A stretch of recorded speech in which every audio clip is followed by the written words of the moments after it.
Hello everyone, good afternoon. My name is Osama Mohammed. I'm a regional officer at the Committee for Justice, and I'm pleased to moderate today's side event. Just before we start, a few notes. For interpretation, we have Arabic, English, and French available. English on channel 1, French channel 2, Arabic channel 3.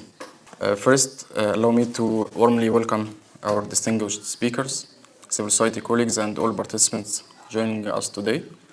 Today's side event titled Sudan in Crisis, Strengthening Civil Society Engagement with the African Commission, AU, and UN Fact-Finding Missions on Sudan. The event is organized by the Committee for Justice and co-sponsored by Awaf Sudanese organizations, Defend Defenders, Sudan Defenders, Darfur Network for Human Rights, and Saiha Network. This discussion takes place at a critical moment since the outbreak of the conflict in Sudan in April 2023.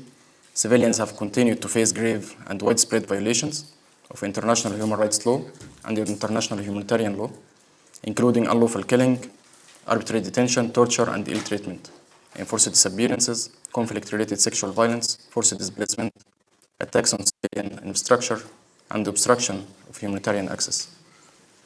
Today's discussion is also timely because of the Banjul Joint Declaration on Sudan, which was announced today by the African Commission, Fact-Finding Mission on Sudan, and the UN International Fact-Finding Mission on Sudan.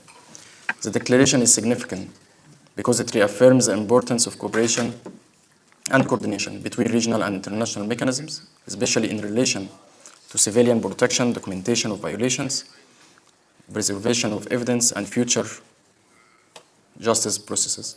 It also sends a clear message on urgent priorities, including the protection of civilians, humanitarian access, ending arbitrary detention and enforced disappearances, addressing sexual and gender-based crimes, accountability for serious violations, cooperation with both mechanisms, and support for an inclusive civilian-led future for Sudan. Against this background, our objective today is to discuss how Sudanese and regional civil society organizations can engage more effectively with both mechanisms and how this engagement can support documentation, protection, and accountability.